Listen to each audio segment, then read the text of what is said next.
Yes, popote ambapo naendelea kufuatilia kituo chako bora kabisa cha matangazo ukiwa na mimi Messi Malio, na leo niko na mtumishi wa Mungu mwinjilisti Christina ambaye hakika amefanyika baraka kwa watu wengi na Mungu amekuwa akimtumia katika maeneo mengi, na atakuwa na mkutano semina nzuri sana ya neno la Mungu kule Kahama, na leo tukatamani kuzungumza naye aelezee kuhusiana na semina hii.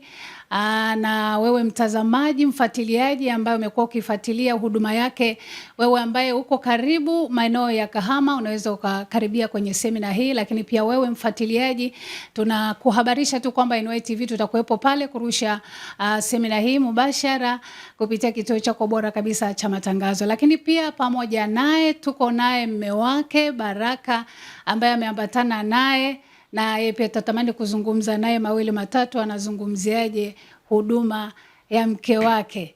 Basi karibu sana tunapokwenda kufanya mahojiano haya. Bwana asifiwe. Amen. Habari za majukumu? Nzuri tu. Habari za kwako? Njema.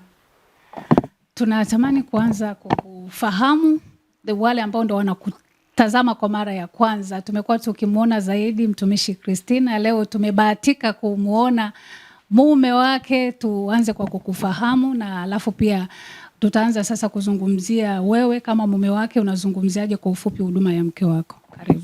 Naitwa Baraka Mwanandenje, ni mwenyeji wa Sumbawanga, nimezaliwa Sumbawanga, naishi Sumbawanga, naishi maeneo ya kata ya Kizwite. Ni mume wa mtumishi, tuna watoto 4. Wow. Na hongera sana. Asante. Unipe jibu sasa kwamba huduma ya mtumishi Christina ilianza lini, au umeanza wakati umemchumbia uliona kulikuwa na fukutu au fukutu limeanzia ndani ya ndoa? Huyu toka akiwa, japo kuna aliniambia alivyokuwa toka mtoto, kwa sababu sikuwa naye kipindi bado ni mtoto. Tumekutana naye akiwa ukubwani, lakini yeye nimeona huduma yake ilikuwa nafukuta, kwa sababu kila kitu yeye alikuwa anaenda kimungu. Hata mimi amefanya kuwa mstahimilivu wa mambo mengi, wa kujua vitu vingi. Mpaka nafikia hatua hii, asilimia kubwa yeye ndo amefanya kazi kubwa. Kukunoa. Safi sana. Ndio. Kuna vitu gani ambavyo unajivunia kwa mke wako katika utumishi wake? Ni vitu vingi sana. Na mpaka sasa hivi tumefika hivi, namjivunia yeye kwa kweli. Kwa sababu amenifanya nijisikie vizuri, kwa sababu kuna shuhuda za watu mbalimbali na wasikia wanavyokuwa wanatoa shuhuda za wake zao, matatizo wanayopitia na wake zao. Sasa naona mimi nimepata chombo. Najisikia raha. Najisikia raha sana kwa sababu niko kwenye kuburudika, niko kwenye paradiso ya duniani. Safi sana.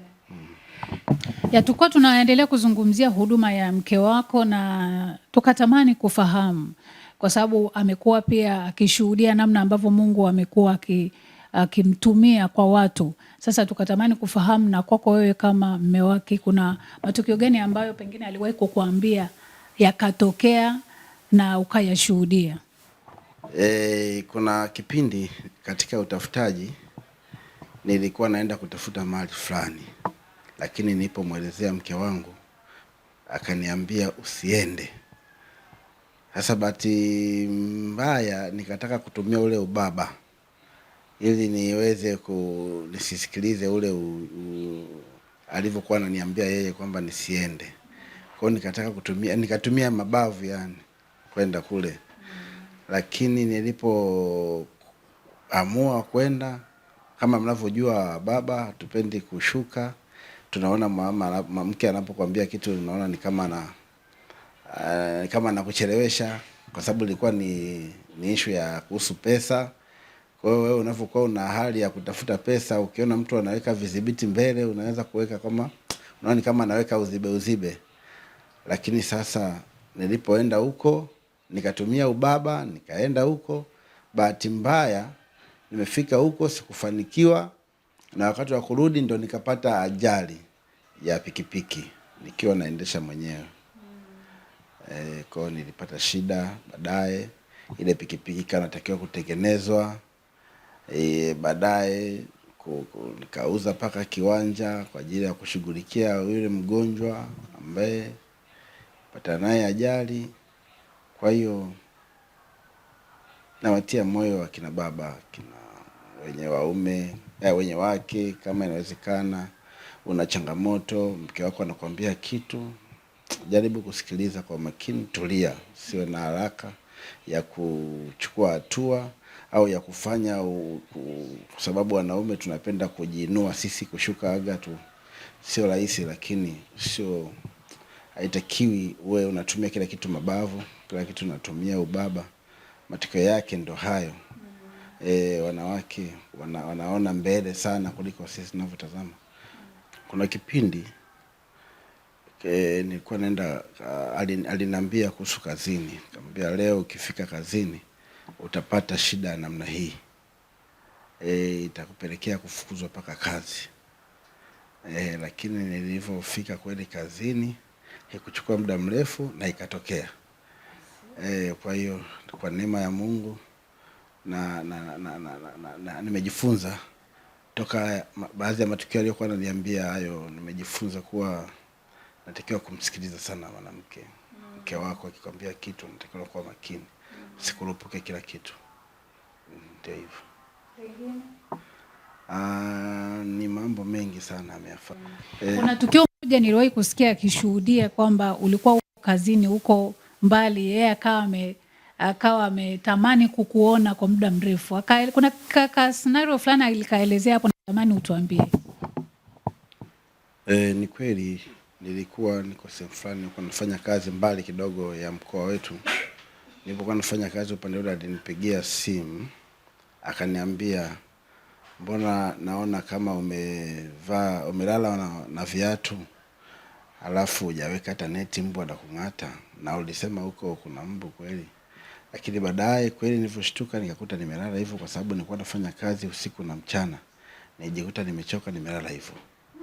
Sasa mimi nataka nifahamu, alipokupigia simu anakuambia mbona umelala, yani reaction yako ilikuwaje? Yani mshtuko wako ile, yani mtu yuko mbali alafu anakuambia umelala na kweli hujaweka neti. Nilishtuka kama nilivyosema mwanzo, nilishtuka kwanza, kwani amenionaje? Lakini sasa kwa sababu ni mke wangu, nimemzoea, nikachukulia yani kawaida tu, lakini nikasema huyu mtu, kwa sababu namuelewa, kuna vitu vingi waga anaona. Kwa nilishtuka kwanza kwa sababu muda huo kwanza hata sikupata kumbukumbu vizuri. Nilipokurupuka nikapata mshangao mkubwa, kwa nini ni kama ananiona. Nikawaza labda tumeongea video call, lakini kumbe ilikuwa haiko hivyo. Video call na mshangaa Mungu kwa kweli. Ni karama alionayo kubwa sana. Nashukuru sana Mungu kwa hilo. Tumepata nafasi na wasawa kuzungumza na mme wa mtumishi Christina, na ametueleza mengi mazuri kuhusiana na mke wake. Ameelezea pia huduma ya mke wake vile anavyoifurahia, lakini akaeleza namna ambavyo anajisikia vizuri yuko ndani ya ndoa ambao ni paradiso. Jamani, wewe ni shahidi, ndoa nyingi siku hizi zimekuwa na changamoto sana. Unapokujikuta umepata mwanamke ambaye ana huduma kubwa namna hii, alafu bado anasimama kwenye nafasi yake kama mke, kama mama, na kuendelea kuheshimu, kweli ni jambo la kumshukuru Mungu. Basi natamani nifahamu mawili matatu, tuzungumze na mama mtumishi hapa kwa sifa hizi ambazo amemwagiwa kutoka kwa mume wake, na yeye analipi la kuzungumza kuhusiana na mume wake Baraka. Mtumishi, Bwana asifiwe. Amina. Bwana Yesu asifiwe. Unajisikiaje kuwa mama au mke wa mtumishi namba 2 Baraka? Ninajisikia vizuri sana kwa kweli. Ninamtukuza Mungu sana kwa ajili yake, kama jina lake lilivyo, amekuwa baraka hakika. Kwa hiyo najisikia vizuri. Nafikiri unaona pia na mtazamaji anaona pia. Najisikia vizuri unapoona chochote kinafanyika kwa uzuri, unabarikiwa. Manake kuna mwanaume amesimama nyuma yangu kama taifa kubwa, ananitia moyo, siogope mke wangu, Mungu ni mwaminifu na mimi niko pamoja na wewe. Kwa hiyo ninajisikia vizuri sana. Upi mchango wa mume wako Baraka kwenye huduma yako? Ninamshukuru Mungu sana kwa ajili yake. Mchango wake ni mkubwa sana kwenye huduma hii. Yaani kwa kweli kabla sijatokelezea kuwa mtumishi, Christina yeye ndo amekuwa mchango mkubwa namba moja ya mimi kuwa hapa. Kwa hiyo ninamshukuru Mungu sana kwa ajili yake. Amekuwa akinitia moyo, amekuwa akiniombea sana. Lakini pia amekuwa akitoa vya mfukoni kunipatia. Yani ni mtu ambaye anathamini kile kitu ambacho Mungu ameweka ndani yangu, na anachukua kama ni huduma ambayo Mungu ametupa mimi na yeye.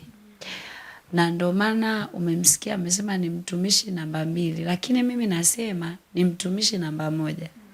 Ni ile kwamba mimi ndo ninaonekana, lakini yeye ndo anayefanya kazi kubwa, mimi nitokee ni huyu. Kwa hiyo ninamshukuru Mungu sana kwa ajili yake. Amekuwa ni mtu anafikiria ninaendaje, ninavaaje, nina changamoto gani, na pale ambapo ikitokea changamoto zozote za huduma. Kwenye utumishi kuna mambo mengi. Kile kitu ambacho kimekuwa ni kitu ambacho ni kikwazo, labda unaweza kukutana na changamoto ukajisikia ukata tamaa na nini, anakutia moyo, anakwambia hakuna kitu kizuri ambacho kimewahi kukosa changamoto.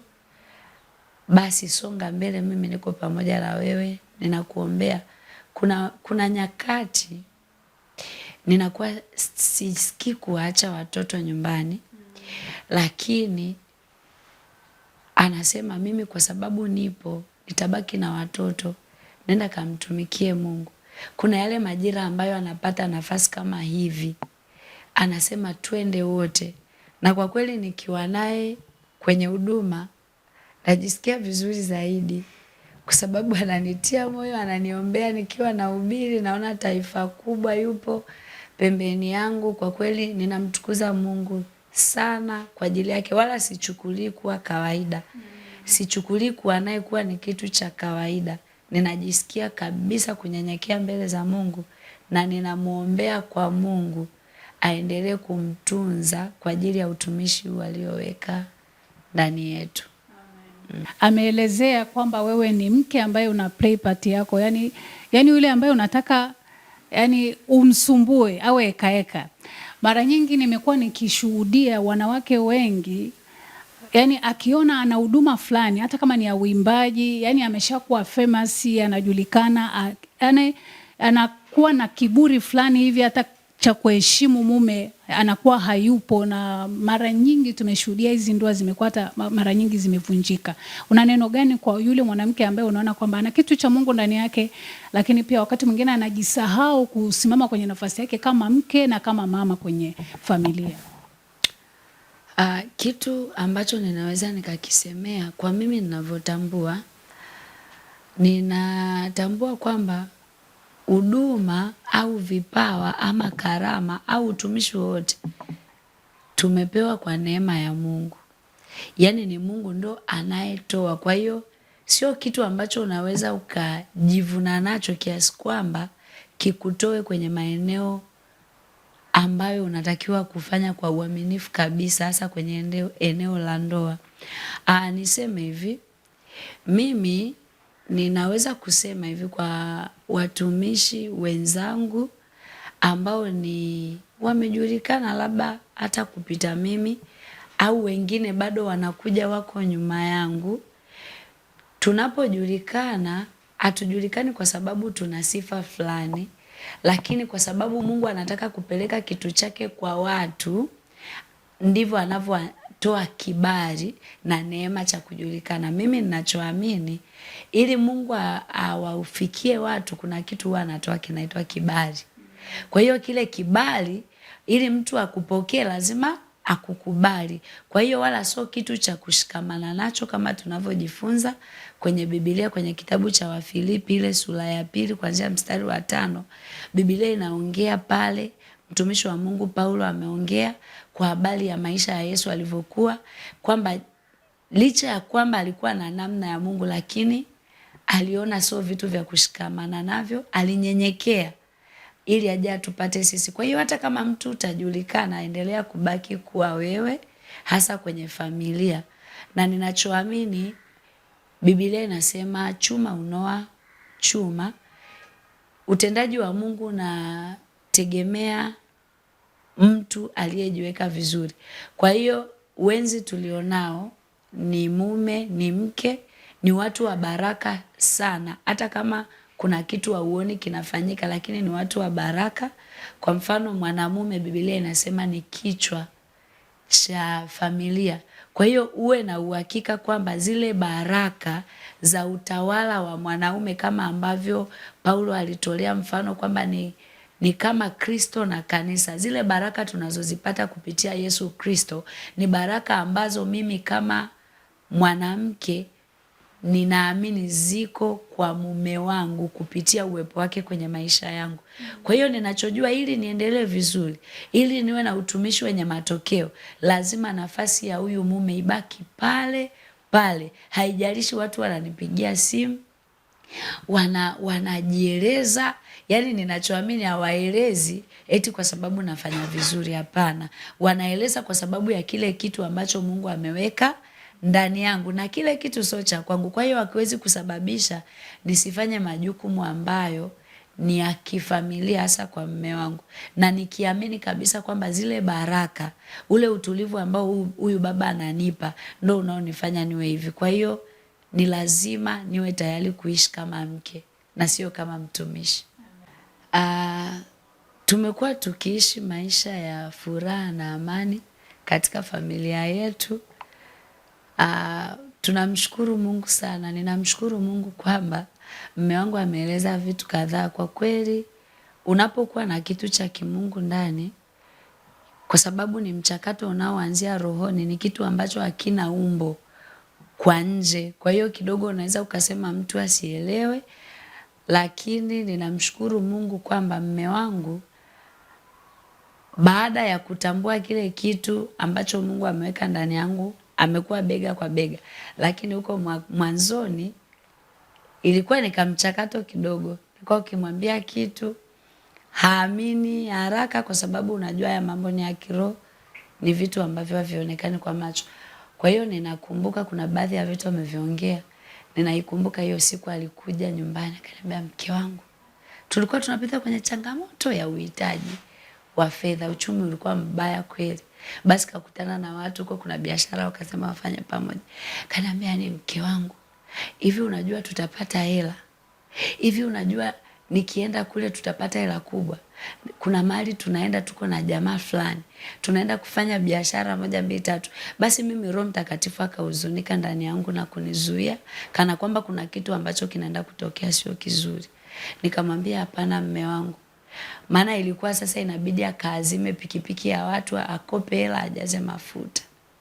Nikamwambia, usifanye hivyo, tutaingia hasara, utapata matatizo. Nikajaribu kumueleza kwamba hela haziwezi kuja hivi kirahisi hivi, hicho kitu hakitakuwa sawa, mimi nasikia moyoni tusifanye hivyo. Akasema hamna, mimi naenda.